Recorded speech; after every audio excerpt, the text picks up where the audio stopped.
Blessings, soul family. It's Jules, and this is Activate Evolution, a pathway to infinite possibilities. I wanted to do an episode today on Facebook. So, what I've been noticing, I've been really challenging myself to look at my, you could say, aversion to social media and kind of challenge myself to move past what the energy behind it is. But in order to do that, I had to really dive in to the energy that was there. And I have to say, it's been a lot of fun and very enlightening by seeing the energetic patterns of the behaviors that I believe my aversion is actually to. I used to think that it was because it was a very passive way of connecting to others and just doing this scroll and kind of turning off the mind but at the same time tricking the ego into feeling like it's connecting to something. So, yes, that's probably true, but it's so much deeper than that. Because when I started to explore a little bit further, I was allowing myself to go and read some of the comments that people were posting on different people's posts. And I was shocked to see how many people were just outright mean in their post, a lot of blaming and judgment, and not in a subtle way either. And so I decided to kind of dive into the frequency that was there. And when I started exploring it a little bit deeper, of course, for me, everything is consciousness. And to be able to see the consciousness behind someone that is so willing to put somebody in a place where they have to defend what it is that they're posting because of a disagreement of belief systems, we really have to look at the primal pattern in that, because for someone to react in a way that is really mean and putting somebody else down for believing in what they believe in is because their own belief system has been threatened.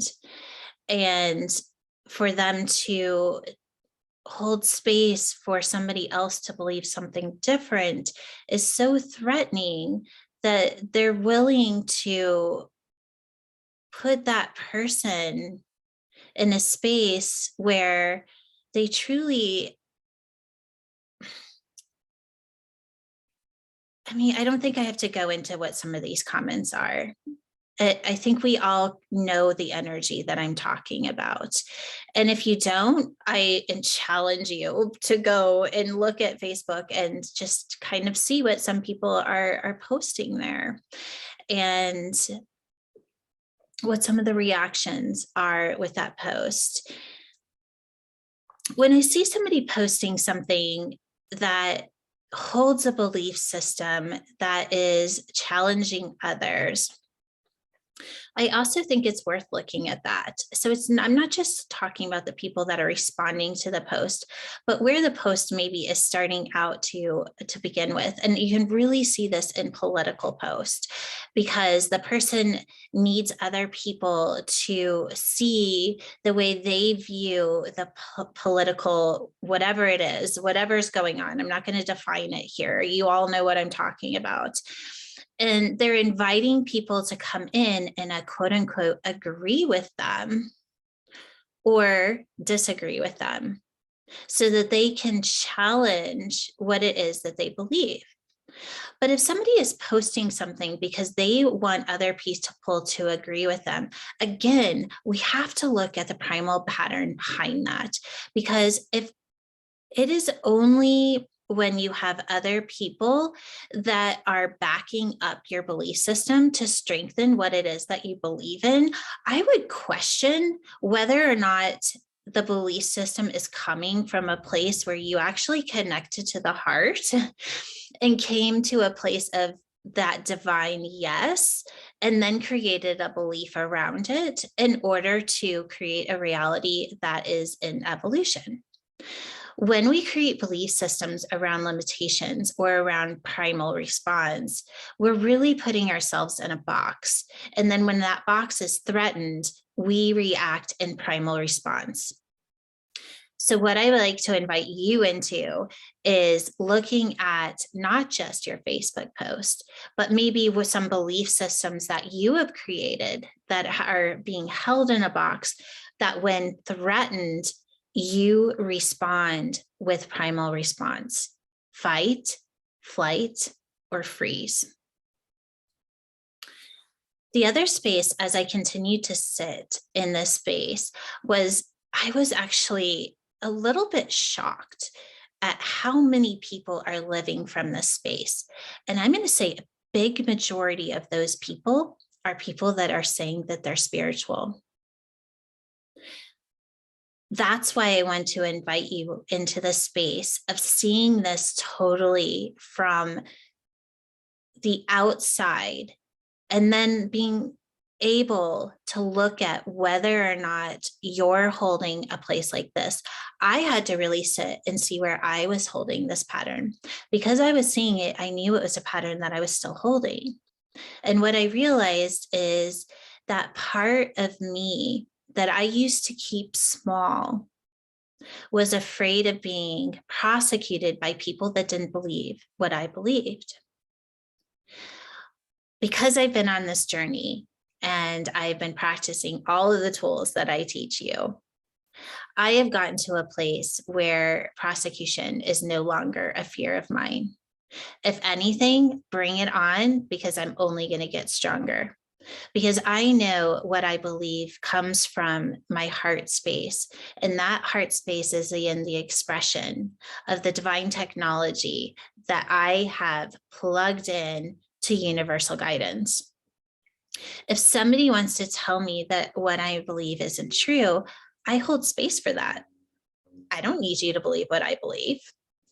But I also don't need you to put down what I believe so that you can feel safe. Look in your life where this is playing out, because the more that we can see the truth of where people are actually creating chaos because they are afraid that there are other realities available beyond what it is that we believe. That's why I always say something is only true for a long enough period of time until it's not true anymore. Because as we evolve as humans, we're going to raise to frequencies to where what we believe is true right now is no longer going to be true. You can see this even in science. Scientists are proving things all the time, and then until they are unproven, because somebody else has come in and is able to see what was once proven and prove it wrong, and then prove what is right until that is proven wrong. As human beings and being in this field of resonance that we're experiencing, shifting and changing is a part of life. And if we hold a belief system on a reality in order to feel safe, we are eventually going to be threatened within that reality, because the truth is that everything is always changing. And if we're holding on to a belief in order to feel safe, we probably are going to go into a primal response and fight, or freeze in order to defend the very reality that we feel safe in, if we stay unconscious. So what I'm inviting you into is to wake up and become conscious of what it is that you're choosing to believe in order to feel safe. And if you are willing to allow others to believe something differently and still feel safe. Because the actual place where we are safe is in that place that I was talking about. And that is that trust in the universal intelligence that we base our belief systems in, knowing that they're only there to hold space until we move beyond them. The other thing that I wanted to talk about as I was exploring this really fascinating energetic pattern is this primal response is based on whether or not we feel safe. Most likely, whatever response that we fear of others attacking or others doing this, whatever this other energy is, whatever that emotion is the very emotion that we would, I'm going to put the word prosecute ourselves in order to not experience. Really think about that. We would, I think I said prosecute. What I meant was prostitute, meaning we would give up our soul to not feel that. Where in our lives are we willing to say no to the divine frequency in order to feel safe? I think it's super important that we all are looking at this. If you're listening to this podcast, then you're ready to look at this. This may not be for everyone, but it's definitely for you. If you have been invited into this space and you are still listening, this is for you to look at. Where in my life am I willing to say no to the divine?